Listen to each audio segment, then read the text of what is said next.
आज अध्याय 2 का दूसरा लेक्चर है। इस दूसरे लेक्चर के अंतर्गत हम लोग ये पढ़ेंगे कि रेखाएं जो होती हैं, रेखाओं की मिनिमम या मैक्सिमम कितनी कंडीशनें होती हैं, ये सारी चीज़ें हमें इस लेक्चर के अंतर्गत पढ़ना है। पहले लेक्चर में हम लोगों ने कंडीशन बनाने वाले प्रश्न सॉल्व किए थे। आज इस एक्सरसाइज में हम लोग ये सीखेंगे कि अगर कोई दो रेखाएं दे दी जाएं तो दो रेखाएं किस टाइप से एक दूसरे के संपर्क में रहती हैं, ये सारी चीज़ें पढ़ेंगे और इससे रिलेटेड एक्सरसाइज लगाएंगे। तो देखिए, सबसे पहली चीज़ हम ये बता देते हैं आपको, अगर मान लीजिए दो रेखाएं हैं तो दो रेखाएं मैक्सिमम क्या कर सकती हैं। पहली चीज़, अगर मान लीजिए दो रेखाएं हैं एक दूसरे के समांतर हो सकती हैं। पहली चीज़, अगर दो रेखाएं हैं तो एक दूसरे के समांतर हो सकती हैं एक। और दूसरी चीज़, या तो वो दोनों रेखाएं काट सकती हैं एक दूसरे को किसी ना किसी बिंदु पर, दूसरी कंडीशन। और तीसरी चीज़ ये हो सकती है कि या तो ये रेखाएं एक दूसरे के संपाती हो सकती है। सबसे पहली चीज़ ये बता दें, संपाती रेखाएं क्या होती हैं। देखो, संपाती रेखाएं का मतलब ये होता है, संपाती रेखाएं, देखो संपाती रेखाएं का मतलब ये होता है कि अगर कोई एक रेखा इस टाइप से हो, दूसरी रेखा इसी के ऊपर जाए, उसे हम लोग कहते हैं संपाती रेखाएं। और संपाती रेखाएं एक दूसरे के क्या होती हैं, समांतर होती हैं, समांतर होती हैं ये संपाती रेखाएं। दूसरी चीज़, ये तो समांतर है ही, ये समांतर रेखाएं। और तीसरी चीज़, एक दूसरे को काट रही हैं तो इसको हम लोग कहेंगे प्रच्छेद रेखाएं। तो कुल मिला के तीन कंडीशनें बनी। अब तीन कंडीशनें बनी, इन तीनों कंडीशन से रिलेटेड हमें सवाल लगाने। मान लीजिए अगर तुम्हारे पास दो रेखाओं के समीकरण दे दी जाएं, जैसे हमारे पास मान लो पहली समीकरण ax1 plus by1 plus c1 is equal to 0 एक रेखा दे दी जाए, और दूसरी रेखा a2x plus b2y plus c2 is equal to 0 दूसरी रेखा ये दे दी जाए। अब तुमसे पूछा जाए कि ये रेखाएं समांतर कब होंगी, प्रच्छेद कब करेंगी और संपाती कब होंगी। ये तीनों कंडीशन मतलब में से तीनों कंडीशन से कोई भी एक कंडीशन आपसे पूछ ले कि ये कब करेंगी ऐसा।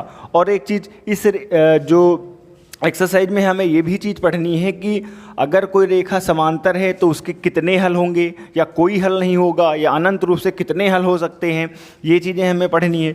और एक चीज़ ये पढ़ना है कि अगर ये रेखाएं समांतर हैं या प्रच्छेद कर रही हैं या संपाती हैं तो इनके जो हल होते हैं इन समीकरण युग्म के, वो संगत होंगे या असंगत होंगे। ये सारी चीज़ें हमें इस एक्सरसाइज के अंतर्गत डिस्कस करनी है।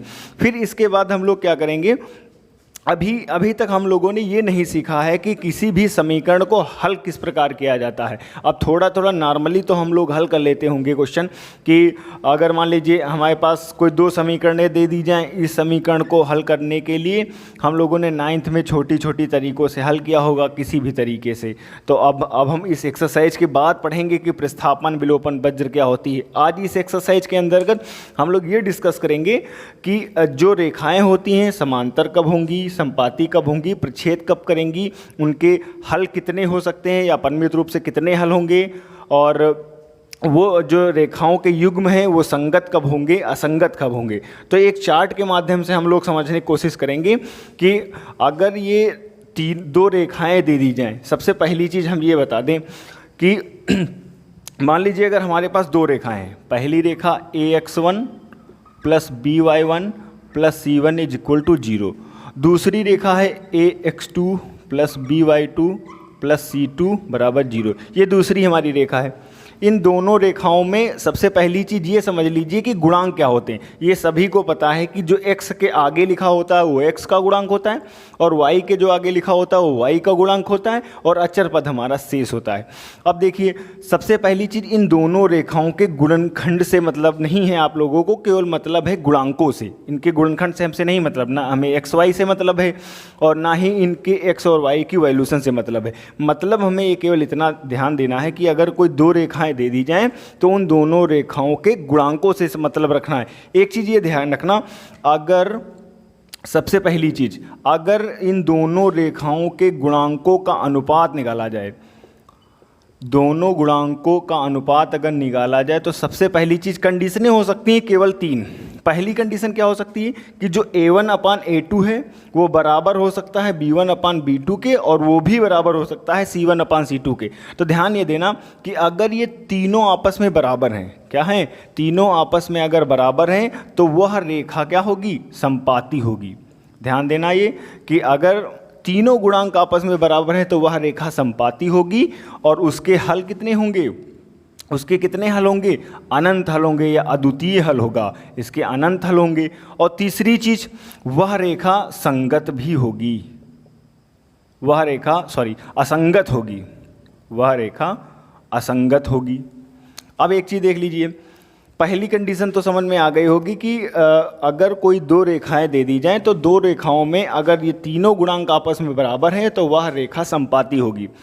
दूसरी चीज, या तो A1/A2 बराबर हो सकता है B1/B2 के, लेकिन अगर C1/C2 आपस में बराबर नहीं है तब देखिए दूसरी कंडीशन क्या बनी, दूसरी कंडीशन ये बनी कि A1/A2 बराबर है B1/B2 के, लेकिन C1/C2 आपस में बराबर नहीं है, तो क्या होगा, तो वह रेखा समांतर होगी, वह रेखा हमारी समांतर होगी। और रेखा अगर समांतर होगी तो उसके हल कितने निकलेंगे, उसके हल निकलेंगे आपके, वो अभी एक चार्ट के माध्यम से समझाते हैं कि कितने हल निकलेंगे, ये सीखना।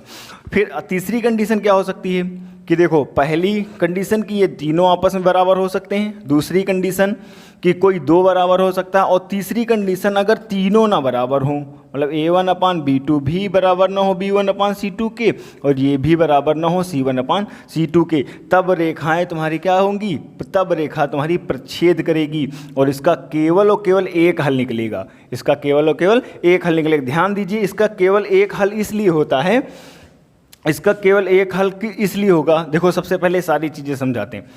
इसके अनंत हल किस लिए होंगे, देखो सबसे पहली चीज़, जो संपाती रेखा होती है उसके अनंत हल इसलिए होते हैं क्योंकि जो दो रेखाएं होती हैं, संपाती रेखा का मतलब यही होता है एक रेखा और इसके ऊपर ये दूसरी रेखा।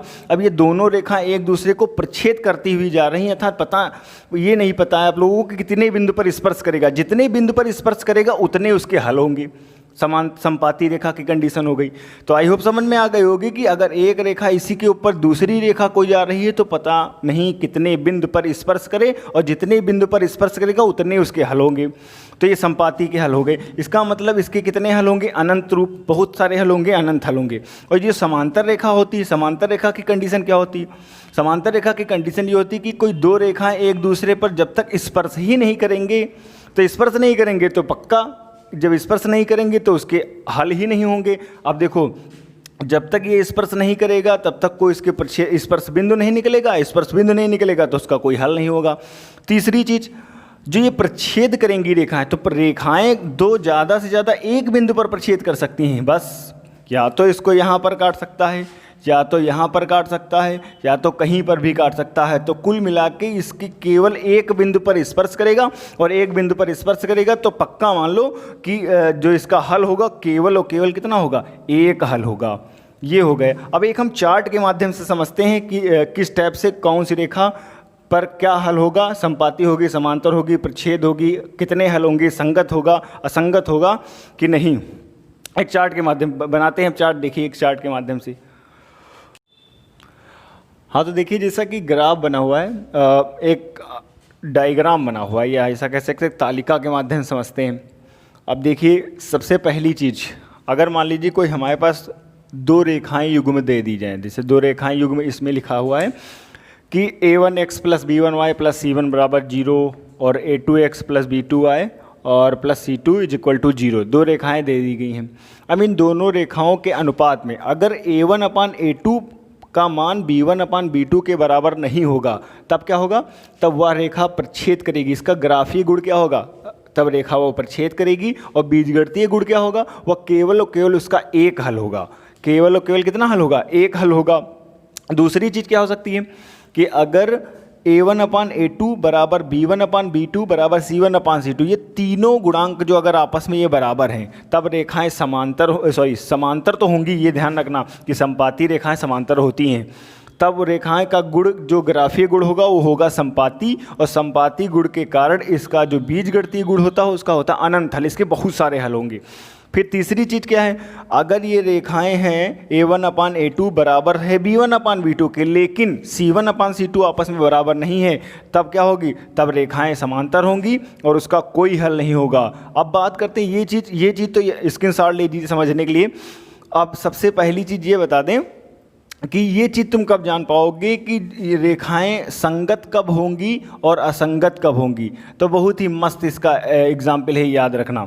देखो, जिसका कोई हल हो, ध्यान रखना, जिसका कोई हल हो वह होगा संगत, ये ध्यान रखना बस। जिसका कोई हल हो वो होगा संगत और जिसका कुछ भी हल ना हो वो होगा असंगत। तो देखिए, केवल इसका एक हल, इसका मतलब है इसका हल है। इसके अनंत रूप से बहुत सारे हल, इसका मतलब ये भी हल है। तो इसके ये दोनों रेखाओं के हल हैं, इसलिए रेखा क्या हो सकती है तुम्हारी, संगत हो जाएगी। इन दो कंडीशनों में इसका गुण होगा संगत और शेष इसका कोई नहीं है, अर्थात कोई हल नहीं है, तो यह रेखा का गुण क्या होगा, असंगत। तो ये चीज़ ध्यान रखना कि संगत कब होगी, असंगत। अगर बाय द वे नहीं समझ में आ रहा तो ये चीज़ ध्यान रखना कि जब रेखाएं प्रतिच्छेद करेंगी और संपाती होंगी तब वह रेखा संगत होगी। अगर रेखाएं समांतर हैं तो उसका हल क्या होगा, असंगत होगा, या उसका जो गुण होगा वो असंगत होगा।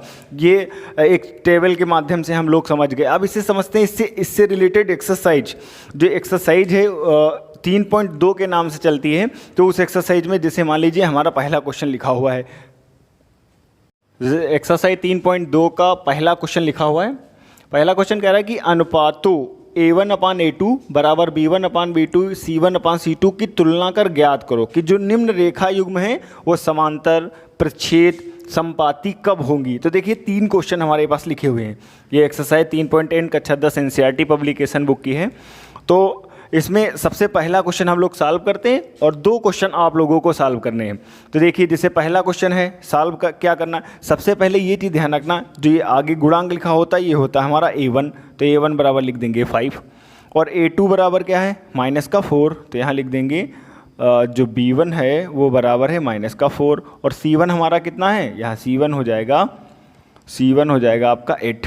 इसी प्रकार A2 निकाल लेते हैं तो A2 आ जाएगा 7, और B2 कितना आ जाएगा 6, और C2 आपका आ जाएगा -9। अब ध्यान दीजिए, अब अनुपात जो होते हैं इसके, अनुपात क्या होता है कि जो A1/A2 बराबर B1/B2 बराबर C1/C2, ये अनुपात पहले पुट कर देना। अब देखिए A1 का मान कितना है 5/7 बराबर हो जाएगा -4/6 बराबर हो जाएगा 8 का -9। अब ध्यान दीजिए, ये तीनों गुणांक आपस में बराबर तो है नहीं। देखिए 5/7 is not equal to 4/6 is not equal to 8/9। ये तीनों आपस में बराबर नहीं है, तीनों आपस में बराबर नहीं। हमने ग्राफ के माध्यम से एक ये चीज़ बताई थी कि अगर ये तीनों गुणांक आपस में बराबर नहीं होंगे तब वो रेखा क्या करेगी, तब याद आ गया होगा कि वह रेखा जो होती है वो रेखा करेगी प्रच्छेद।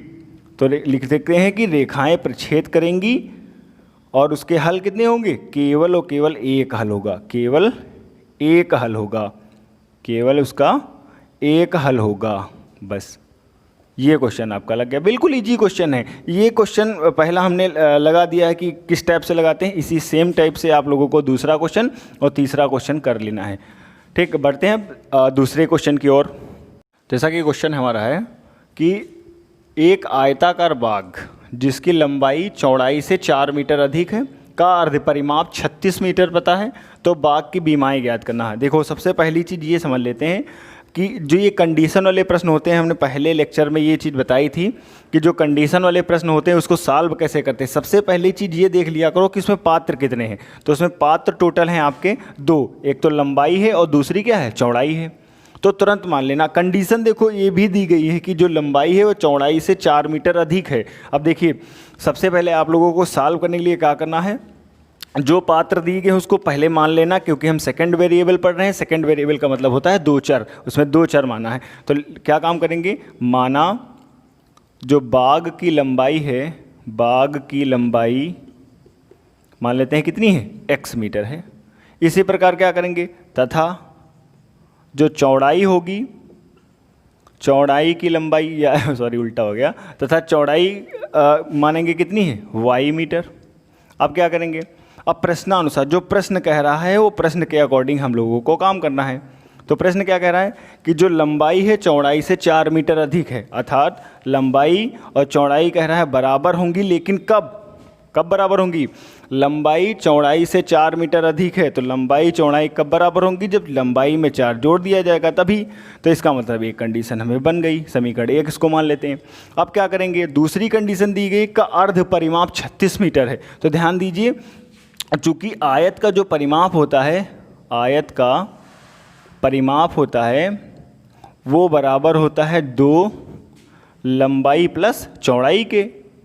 ये सूत्र है, याद रखना कि जो आयत का परिमाप होता है वो होता है 2 गुणे लंबाई प्लस चौड़ाई के। लेकिन इसमें कह रहा है कि जो परिमाप है वो आधा है, तो परिमाप का आधा कब होगा, आधा होगा जब इसको हम 2 से डिवाइड कर देंगे। 2 से डिवाइड करेंगे तो ये 2 और 2 कैंसिल आउट हो जाएगा, ये तुम्हारा अर्ध परिमाप बन जाएगा।